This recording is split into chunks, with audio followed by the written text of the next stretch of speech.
بسم الله الرحمن الرحيم. لا أقسم بهذا البلد وأنت حل بهذا البلد ووالد وما ولد لقد خلقنا الإنسان في كبد أيحسب أن لن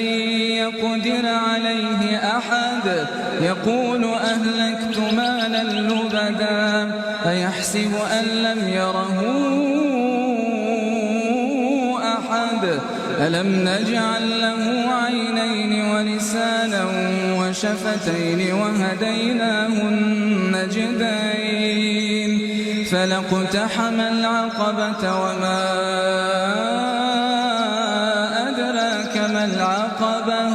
فك رقبة أو إطعام في يوم ذي مسغبة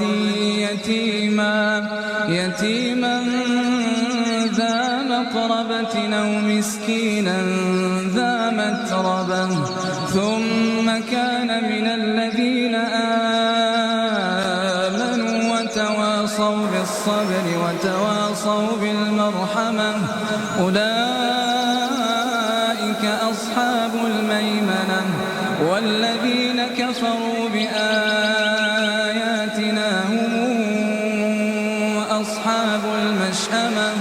عليهم نار موصدة.